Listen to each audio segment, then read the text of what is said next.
I'm Lee. This is a new vlog that I'm putting together, and basically it's going to be about how you as a amateur sailor, somebody who's a bit of a novice, can get out onto the water. So this whole vlog is going to be about my new boat that I've got arriving. She's called April Breeze, and she's a Halcyon 23 foot sailing boat. And basically for a long while now I've been wanting to get a boat, and it was something that kind of hit home not so long back. It kind of re-emerged, as it were, as something that I wanted to do. And basically I've spent pretty much my whole adult life as a funeral director and funeral arranger, and also working behind the scenes in preparing deceased people for funerals and things for families. So I've always kind of worked and dedicated my life to looking after other people and trying to help other people when they really needed help, you know, in some of their darkest moments of their lives. And after COVID, I lost my heart. My heart was just taken out of me. It was something that I always wanted to do, was be a funeral director, but I lost my heart for the job when we went through COVID, because it was horrendous, and there are a lot of people that still don't believe that it was even existed or it was even a thing. But working on the front lines and being a funeral director, I certainly saw my fair share of families being torn apart by this disease. So that kind of took it out of me then. So I got through the pandemic, and then I thought to myself, right, well, what do I want to do then? You know, I need a career change. If your heart's not in it, you can't give all to your families, and it's not fair on the families. So it was a case of let's step away and see what we want to do. So I managed to be able to get a job now, and I now work for a crematorium. So I absolutely love it as well, by the way. It's something that I never thought I would really want to do, and I got into it, and I work with such lovely people, and it's a lovely place to work, and I enjoy doing what I do. But I was sitting there in the chapel one day. One of my parts of my job, as well as the cremating side of things, is also to help with the chapel and assist with funeral directors and celebrants and ministers, etc., to officiate funeral services in the crematorium chapel. So I was sitting there one afternoon, and you know, the sun was coming through the window, and I was just kind of gazing off into space, listening to this eulogy for this gentleman, and I just thought, what are they going to say about me? You know, if somebody has a funeral tomorrow, what are they going to say? Oh, when you, Lee, yeah, he was all right. Yeah, and then I was like, yeah, that's probably beginning about it, like, you know.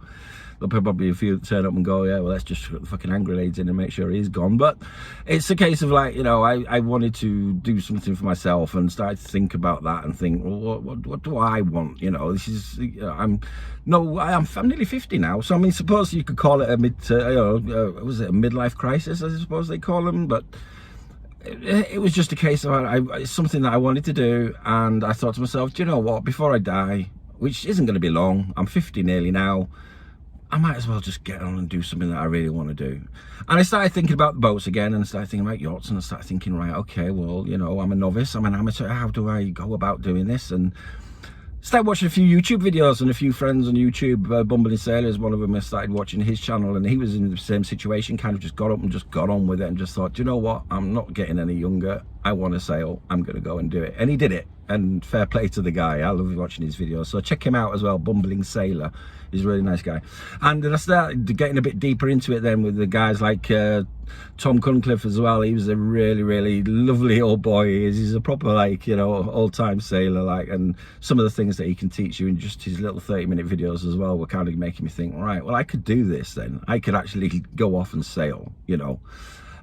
So that's basically what I started doing, was thinking about that. And it's not something that I've just kind of like come across and thought, oh, I'm going to do this.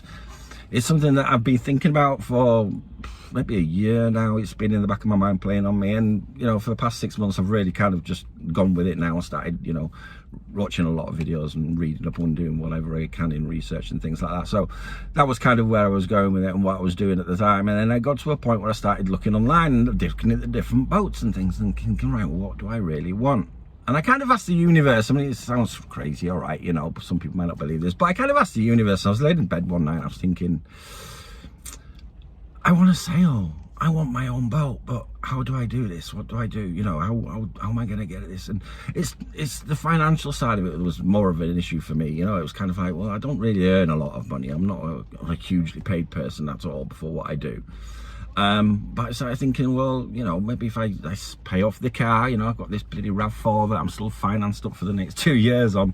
So that's £150 a month that I pay out for that. So I was thinking, well, I'll pay the RAV4 off and that'll give me a bit of extra money every month, and then I can save that and put that aside, and then, you know, maybe in a couple of years then I can buy my own boat. And I thought, well, I'm going to be too old by then.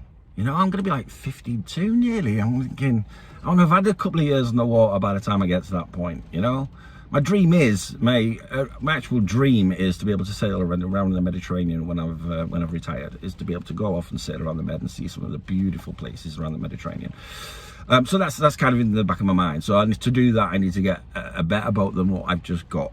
Okay, so I need something a little bit bigger, something more liveaboardable. The girl that I'm getting at the moment is she's a Halcyon 23, so she's more of a kind of a cruiser. So she's kind of like a weekend away trip kind of deal, rather than, you know, weeks, you know, away sailing the Mediterranean. So I started looking at the different boats, and for what I was looking at, which was kind of the cruisers that I'm looking at, we were looking around to, like, you know, a couple of £1,000. I was thinking, right, okay, maybe I can save up then. Yeah, it's going to come in a couple of years maybe, but well, I'll have a look and we'll see what we can do. So I was looking online one day and I found this really, it was just an advert, okay, and it said, you know, boat for sale, and I thought, oh, okay, we'll have a look at this one, like, you know, because she looked kind of the design that I was looking for, which was like a bit of a cruiser kind of thing, a couple of day away trip kind of boat, rather than something too big to start off in anyway. And I come across this advert, and a picture of the boat was taken literally, and I found this to be true at the time as well when I went and saw it. But I saw a picture of the picture was basically, it looked like somebody had leaned out their bedroom window and taken a photo of the boat in the back garden, and that was it. And I was like, right, okay. So I started reading through the description, and I read through the description. I thought, wow, well, he's really looked after this boat. He's done a lot of work to it. It's had new standing rigging done. It's had the new engine put in. It's had this done, that done. And I thought, okay. And then as I was reading at the bottom, it said free to a good home. And I thought, oh yeah, that's a scam. Gotta be on it, you know, nobody's gonna give a boat. They're not gonna make a huge list of all the things they've done to this boat and then just go, oh, you know what, we'll give it away. And I thought, nah, it's gonna be a bit of a scam. So I texted anyway. I thought, mate, I've got nothing to lose, have I, you know? So I texted anyway. I said, is this boat available? And I just got this answer, yes, it is. And I thought, oh, okay, so where do we go from here? I thought, well, I don't know who is going to be on the other end of this email or this text message. I don't know who that's going to be. So let's hear their voice. And that was it for me. That was like, let's hear their voice. So I was like, okay. So he had a number in the advert, so I gave the number a ring. And the guy who answered was absolutely lovely. It was a lovely old boy called John. Really nice guy. And he told me a bit of the story, and the story basically was that he sailed the boat all the way up until COVID, and then when we brought it out before COVID, and he's not really put it back in again in the water because, you know, he's got arthritis in his hands now and his knees and his apes, and he struggles to move around on the boat and inside the boat, etc. So, you know, he doesn't really need the money because, you know, he's over 80 years old, and what's he going to do with the money? He's not bothered about the money. He just wants to make sure that the boat goes to a good home. Then possibly the wife was nagging him in the background going, oh, by the way, when you get the boat out my back garden. But it was a case of, right, okay, let me come down and have a look at it then. So he said, yeah, come down and have a look at it. He says, and I said to him, look, I said, oh, honestly now, John, right, truthfully now, what's wrong with it? And he went, nothing. He said, nothing. He said, you could probably put it in the water tomorrow and sail it straight away. I was like, right, okay, well, I'll come. He said, come down and have a look at it, Lee. Come down and have a look at it. He said, guarantee you'll want to take her away. I was like, okay, I'll do that then. And I thought, well, you know, it's a day out in it, so I'll have a look anyway. You never know. So I drove down there the next weekend, and when I saw her, I was just straight. I was like, oh my god, she's so pretty. She's so pretty. So I sat with him and I had a coffee with him and chat with him and his wife and walked around the boat and give it a good once over. And now I'd already been watching YouTube videos and things like that, and kind of got ideas from other YouTubers that are out there that have done kind of similar thing where they've gone out and bought boats and things. And there's some professional guys out there that teach you about boats as well. So I knew the kind of things that I should be looking for straight away. So I started looking for the osmosis blisters and couldn't find any blisters. And she's already been sanded down, ready for a repaint anyway. So that was a good job. So I mean, I could actually see what I was working with, like a blank canvas then. So I checked all the hull over, and there was no cracks or any damage or anything like that, no problems with the hull whatsoever. So the next thing we moved around to to the prop and give it a little bit of a proper shake to see if it moves in the house and see if there's any give in there, see if the props turn in, see, well, you know, see if there's anything that I might need to have to pay attention to. And I couldn't find a thing like that. So, right, okay. So he said, "I'll start it up for you." So I said, "Yeah, okay then." So we got up on top of her, and I went down into the cabin and I looked round and I thought, first thing I thought was, well, she's a bit smaller than I thought, but I've still got to bear in mind, this is just my beginner boat. So this is just my baby, this is just my starter. So she doesn't have to be huge, you know. There've been a lot of the videos that I watch with people that are doing things, they're doing things in like the rival. There's the fantastic sailing brothers from Barry, they're just down the road from me actually. And they've got a rival 34, I believe she is, but she's beautiful. Oh, she's such a beautiful boat, and that would be the kind of boat that I'd want to sail around the Med on. So they stand up in theirs, and you know, they can wander around and all this lot. And I got into April breeze, and I was a bit like, "Ooh, it's a bit cramped in here. It's a bit snug," but it was okay. So I liked her straight away, and I thought, yeah, definitely do something with her. She's got a cooker, she's got a toilet, she's got a sink, she's got a berth, forward berth beds, she's got side berths as well, and electrics are all there, and the radio's there. And I thought, yeah, okay, this feels like it could be a home. And as I was going through it, then it was kind of like, yeah. And John then was starting the engine for me, so I went up there, and he was kind of like, right. He says, because she's water filled, well, water cooled, the engine's water cooled, it takes water from the outside and brings it in around the engine and pumps it back out the back. All right. So because he didn't have that, we just had to do it with through the filtration system. So we pour water into the filtration system out of big buckets, basically. And he started the engine, and to say that she hadn't fired for a good 6 months, she fired first time. It took a while, but she fired first time, and then she was running. And yeah, there was no knocking from the engine, there was no tapping noises, there was nothing that I was thinking, yeah, I don't like the sound of this. You could hear she had a really nice sounding engine, so I thought, yeah, okay. And he said, he says, I had a new engine put in here a while back. He said, it's good 5-6 years old now. He says, but I had a new engine put in it. Oh, okay, brilliant, you know. He said that the only problem with this is it might have a problem with the alternator because the batteries weren't charging. So that's something that I'm going to be looking at. One of the first things I'll be looking at is the alternator on it. But yeah, I walked away from there, and I was just like, I'll have John, I'll take her. He said, oh, well, she's all yours if you want to, you know, she's all yours, so I'll have her. And I thought, you know, I'd be stupid to turn this down. It's exactly what I'm looking for, you know. She does need a little bit of work, but that's not a thing. So then the next thing was then trying to get it moved from Bristol, from this guy's back garden. That was fun. Yeah, logistics and things like that. So I got onto, I found a website called UShip, and basically you advertise on there to say that you want somebody to move something from A to B, and then a lot of people can all then chip in and make you quotes, and you can go with the lowest quote, whatever you want to do. So I did that, and some guy came back to me and says, yeah, I'll do it for £1.5 grand. £1.5 So I was like, fuck me, it's a lot of money, £1.5 fucking hell. And then it was kind of like strange because, well, not strange, again, it's one of those things that kind of tells me I'm doing the right thing. Was that, you know, I was talking to my mum, and it was like time to hit the bank of mum, you know. I was like, Mum, I need some money to move a boat. So I started talking to her about this, and she could tell I was obviously really excited about it, and it's something that I was really interested in doing. And she was like, yeah, you know, she goes, how much do you want, son? I said, well, I need £1,100 to pay the guy for the crane. I said, I can afford the rest, like. And she went, oh, she goes, it's a bit expensive. She goes, I've just had to pay out for your brother's car. My brother just broke his new car. So he's paid out for all, she's paid out to help him with that.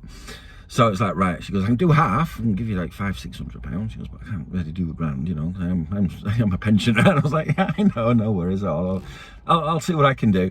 And then that same night, I got a phone call from another guy saying, oh, I've seen your advert, I just wanted to give you a call and just wondered if you still wanted somebody to do it. And I said, well, I'm looking at quotes for it, yeah. He said, right. He said, so we said I'd do it for, what, 550 quid? I was like, sorry? He said, 550 quid? I was like, yeah, I'll have it. Do it, yeah. So straight away I was like, Mum, that money, yeah, I'm going to need it, love, yeah. So that was that bit. So that was all sorted out then. So the crane, the bay was a flatbed lorry with a high ab, which is a crane, and the crane picks it up, puts it on the back of the trailer, and then it transports it for me. So then it was the next issue was where we're gonna put it, right? Because I was thinking, well, I've got a few options, right? Really, I've got like Cardiff Marina. Now you got to pay for the marina, or what else can we do? And then was it the next day after? It was in the next couple of days. I was in the chapel at work, and again we had a funeral that came in, and it was for a gentleman that was part of a sailing club, a local sailing club. And I thought, oh, I've not heard of them before. So I thought, let's find out about them. So I did a bit of research on the internet, and I was like, oh, okay, so I could join as a member, and I'd have a hard standing, and I'd be able to put her on there, and that'd be really good. Then I can work on her and put her in the water, and all these sailors around me in the sailing club, you know, they'll be able to help me out. And, you know, so I made contact with them and I had a chat with some of the guys. I had a lovely chat with a guy called Nigel, nice guy he was. And I was back and forward with Nigel with emails and things quite a bit. And he was sort of saying, you know, well, maybe the club can, you know, put it on hard standing for you. If you're getting it on the 28th, we can put it on the hard standing for you, because the committee doesn't meet to approve your membership until the 9th of April. And I was like, right, okay. He said, but come and have an interview anyway. So I went in there and I sat with the Commodore and I sat with these other two committee members, and one of the old boys I got on really, really well with. I sat chatting to him in the bar before we even went into the meeting. But they were kind of just like, yeah, no problem, you know, just bring it. We'll just arrange for you to bring it down and put it on hard standing. And then I checked on the Sunday evening with Nigel, because they were going to come back to me about times and things when we could actually get the boat stored down there. So he then came back to me and said, look, the committee have decided that they're going to follow committee rules, which means that I can't store my boat there until I become a member on the 9th of April. So I was like, right, okay. So that's left me with an issue. So I said to him, right, don't worry about that, and cancel my membership anyway. Chances are I'm not going to be going down there. I'm going to have to put it somewhere else and home or somewhere else. Now, Cardiff Marina had already said that they would do it for me, and it was going to cost me around £114 a month, £118 a month to store some April Breeze there for me. So it was a case of like, right, I'll go with those guys then. So I phoned them and got in touch with them. So I arranged it with them. So at the moment, that's where we are. So we've just literally just left her. April Breeze has just arrived. She's just gone into the boatyard now. The guys have had to rush off because they were in the middle of another job, because the crane guy, my delivery guy, set off a little bit earlier than they were expecting, so they were all a bit stuck. So they've had to kind of drop what they were doing, come over and help me, and then they've rushed back off to finish off what they're doing for this other person, which is cool, because it means I've just come out and had some breakfast. So I'm just going to sit and chill here for a couple of minutes, and then I'll head off down to the marina and we'll have another good look at her. So yeah, it's been a really, really weird time, yeah. And when I was talking earlier about it being part of the universe and something like that, you know, it was another little thing was that the Cardiff Marina turned around to me and said, oh, you know, for our records and that, what's your boat's name? And I was thinking, well, I don't know, I have to ask. I looked at the boat, I looked her all over, but I didn't even take a photo of the name. And I was like, okay. So I got in touch with John, the guy who gave me the boat, and said, oh, John, just for the marina, they want to know her name. And he said, oh, her name's April Breeze. And it just hit me then. It was just like, oh my God, I'm getting her at the end of March, beginning of April, and her name's April Breeze. And I hope to get her in the water by April. Oh my God. So yeah, that was kind of another moment for me where I was kind of sat there going, yeah, she's definitely my boat. Yeah, she's definitely mine. So that's where we are. We're just having a little bit of breakfast. And then we're going to head off over to the marina and we're going to take a good look at her. So thanks for staying tuned and listening to me have my waffle. But I wanted to give you a little bit of background about who I am and what I'm doing here and what this is about. So as I say, we're basically going to be going in as a novice sailor, an amateur, because I want to show how other people that they can do it too. And I think that's the main thing that I want people to take away, is that what I'm going to do, I want other people to be able to go off and do too. Because when you're in that moment, and I have sailed a little bit when I was a kid, so I'm not a complete novice. I sailed a little bit when I was a kid. We used to sail the lakes in the Lake District in England when I was a youngster with school and things. So I've got a little bit of an idea. But I still want to go ahead and show you how that you could do it too, and hopefully it'll inspire people to try it, because you know, at the end of the day, the whole message here is just to look, you know, you're only going to get one shot at living life anyway, so you might as well just do it, enjoying what you do, and you know, make life full of those moments in your life that you think, you know, I'm glad to be alive, rather than thinking, God, another fucking week. Right, okay, so we'll head off in a minute and we'll go and see an April Breeze. Speak to you soon.